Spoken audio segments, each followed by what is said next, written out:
Hey guys, welcome back to my channel. If you're new here, hi, my name is Ashlyn and I am a teen mom to my son Atlas, who I'm feeding currently. So today's video is going to be a little different than it normally is. Today's video is why getting pregnant at 18 saved my life. And let me say this before I even start this video.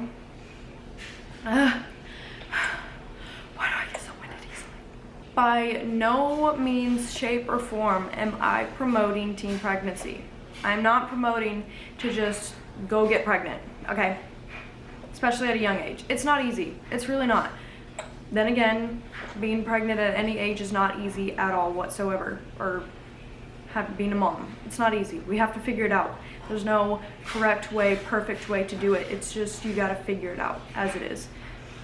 So this video is kind of to share my story and for the other teen moms out there who are already pregnant, already have a kid, who just need motivation or somebody else's story to just hear so they don't feel alone.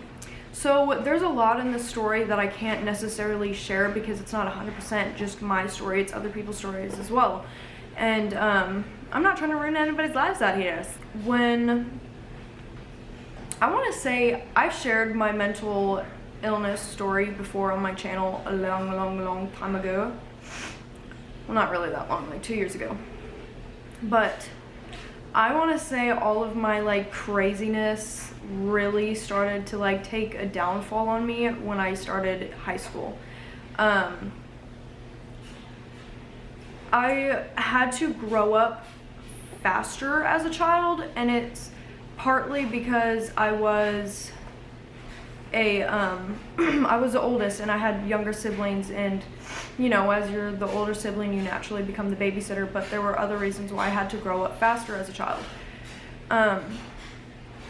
So I never really got to have, I had a childhood, I'm not gonna say that, but I don't know, because I did childhood things and I had a childhood. I'm just trying to find another way to explain it.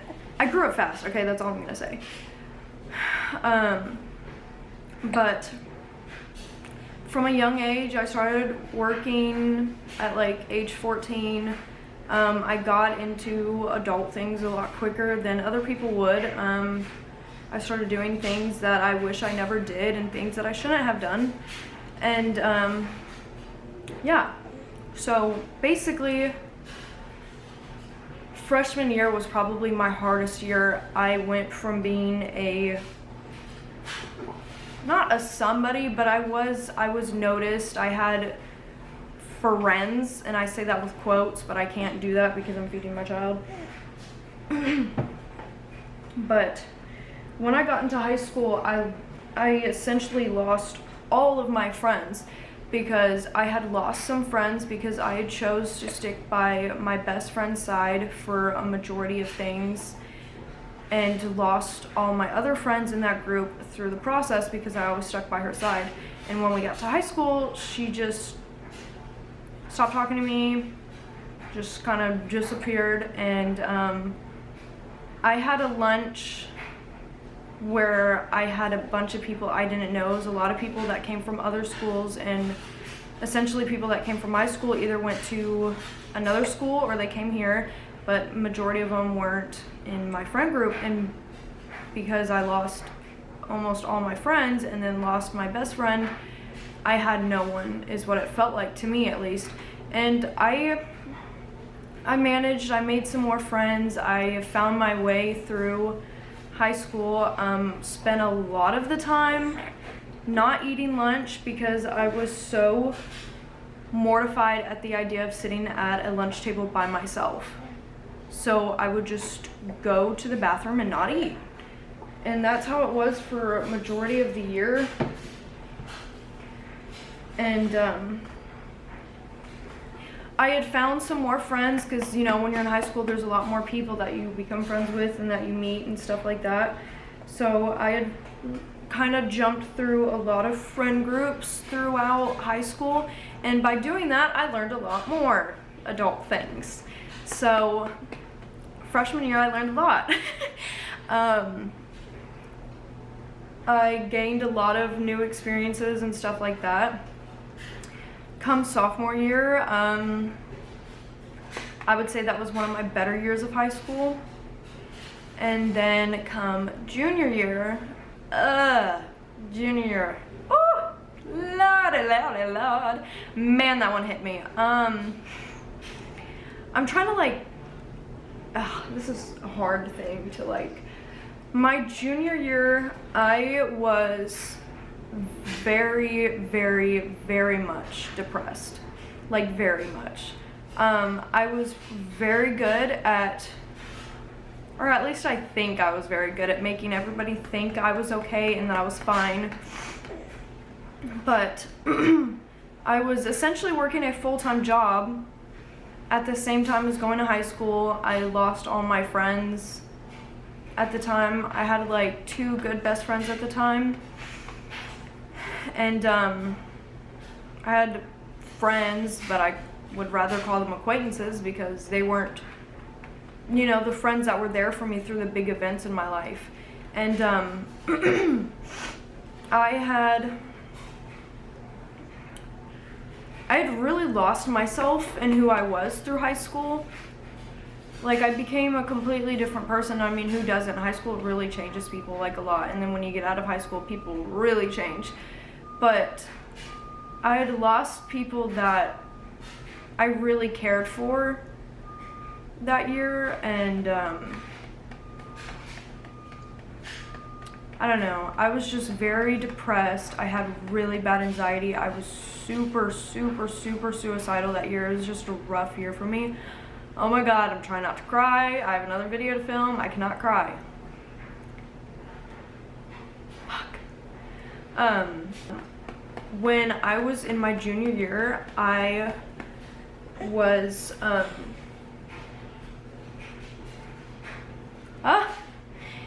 sexually assaulted a lot.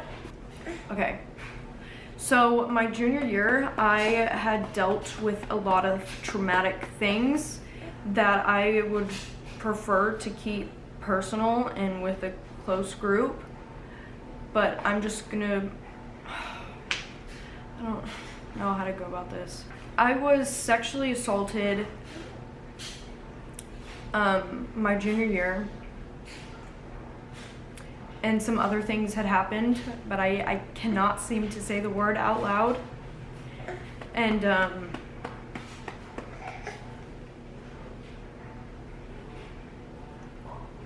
it was really hard, and it felt like my body wasn't my own for a long time. And it still causes me pain, as you can see, because I'm trying to hold back tears because I have a freaking other video to film and I cannot ruin my eyelashes or my makeup. But junior year was hard, really hard for a lot of reasons. And I'm trying not to zone out, because when I talk about this stuff I tend to go elsewhere. But it was hard, and later in October I had attempted suicide. I was very suicidal. I was going through a lot. It just wasn't easy for me, and I didn't feel like there was any other way to go about it. And I just wish I had better people in my circle that could have stopped that from happening. Or I wish I could have been stronger for myself. But so yeah, and then sorry, I I laugh sometimes when I talk about traumatic things because I make jokes about it. And I made a joke inside of my head. It's not funny, but that's how I weirdly cope, okay? And so I was hospitalized because of my suicide attempt.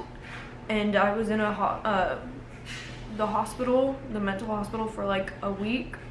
I was supposed to be there for way longer than that, but they let me go early because I got better. I got better. I was diagnosed with major depressive disorder, generalized anxiety disorder, bipolar disorder, OCD, and I suffer from PTSD, and yeah, that's my long list of problems that I come with. So after that, I just kind of said, I later went back to school, and no one had known what had happened. No one knew I was gone. No one knew that I had left, was in the mental hospital. No one knew. I couldn't contact anybody. I could only call immediate family. That's the only rule. Or not the only rule. There's a lot of rules when you're in a mental hospital. But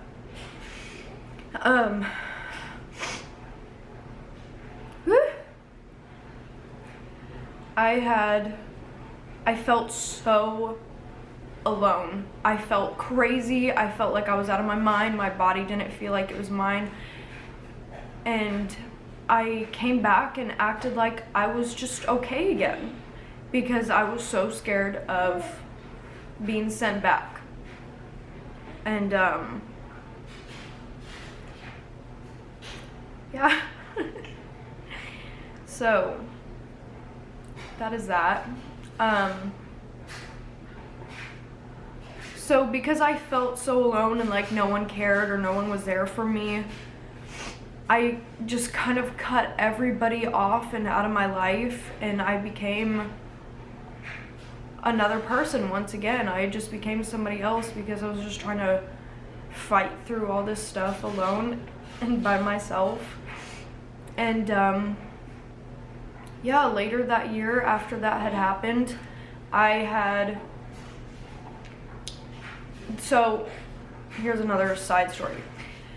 When you are in a mental hospital, you have the choice to go to school or not go to school. Essentially, school is coloring in between lines. Literally, you're coloring or watching videos. But as long as you go to school, you get to keep those hours for school. And then when I went back to school, they didn't count those hours that I had gotten when I was in the hospital. And before I was admitted into the hospital, I had already hours of missed seat time, a lot, because I had left school early on purpose so I could get to work on time, and because I was just so depressed and that I like couldn't even get out of bed to go to school. And there was just a lot more reasons why I decided to leave the school.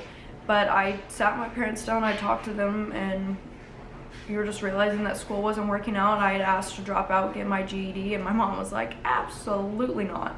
So my mom had signed me up for an online school, and I continued to do that for the rest of my junior year and senior year. And then I had met Andrew.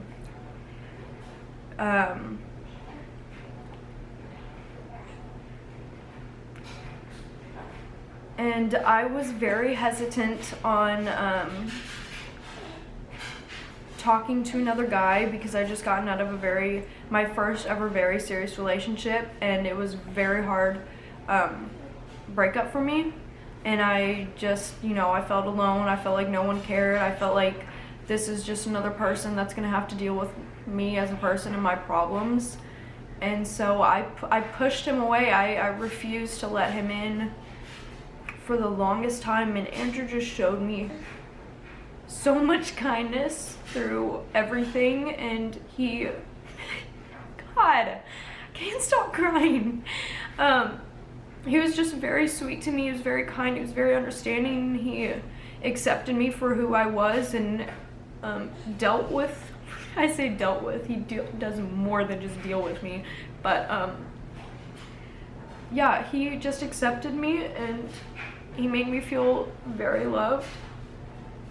So I gave him a chance, and that's how this dude was created. And Oh my god, if I have to redo my makeup, I'm gonna be so upset. So then, we dated for a year, and then a little 18 days after our 1-year anniversary, I had taken a pregnancy test at 3 a.m. July 18th and found out that I was pregnant. And literally just instantly everything shifted for me. Like the second I found out I was pregnant, I quit smoking, I quit drinking, I quit doing parties, I quit doing everything that probably made me more depressed. And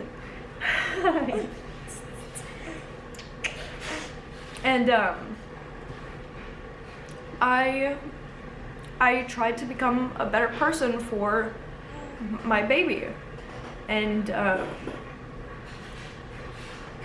yeah. Then 9 months later, he was born March 19th.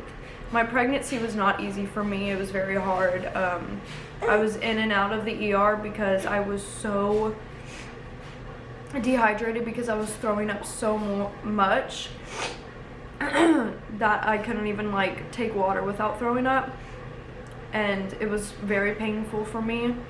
And I think part of that is because I was such a tiny person. And this dude is huge. Look at him. No. I love you. And so yeah, long story short, I became a better person because I knew it was time for me to grow up even more than I already had. I knew it was time for me to get better for not just me, but him as well. I knew it was time for me to get my crap together, get myself together, and I had to do it because I was pregnant. I had to. Because there was a lot of things that I didn't want to repeat. Family related. I didn't want to repeat a cycle. And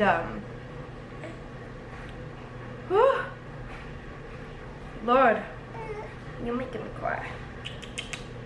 I'm not saying that because I had a kid, my depression, my anxiety just magically disappeared. If anything, it probably made it worse. My depression became a lot worse when I was pregnant, and I had suffered from postpartum depression and postpartum anxiety. So that didn't help that scenario. But I didn't just have me to work for. I didn't just have... It wasn't just my life that I would be taking. I would be taking his mother away, his caregiver, his support, his advocator. I would be taking that away. And I realized that I needed to do better. I'm not saying that he just magically... I feel like he gave me purpose in life, and now that I would say I'm wiser, I'm getting older, and blah, blah, blah, blah, you get wiser with age, whatever. I now do realize that I had a purpose in this world before he came, but now that he's here, I feel even more of a purpose. But before I became pregnant, I felt like I had no purpose and I was just living on the planet. But, yeah, so that's the long video of me crying, and I am not asking for any sympathy. I'm not asking for anything. I just wanted to share my story because I want it to help somebody. I want it to make somebody else feel like they're not alone. I want somebody to know that they can reach out to me on my Instagram or anything of the sort, and reach out to me and talk to me, because I've been there. I've dealt with a lot of things in my life, more than what I would ever share on social media, but just sharing that part of my story is pretty big, because I don't have to share my story, especially because it is very personal and it's very hard for me to talk about and share. But I don't know, I just felt like somebody in the world needed to hear this, or somebody needed to know they're not alone, or something of the sort. But anyways, yeah, I don't even know how to end this video. I really don't. I just hope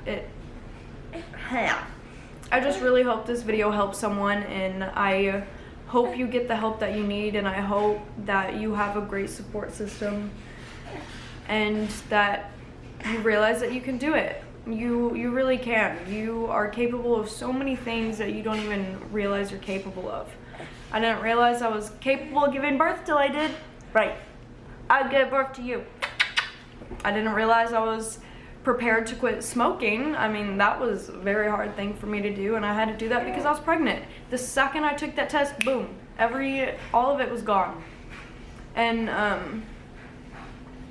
yeah, it was a good awakening for me. It really was. I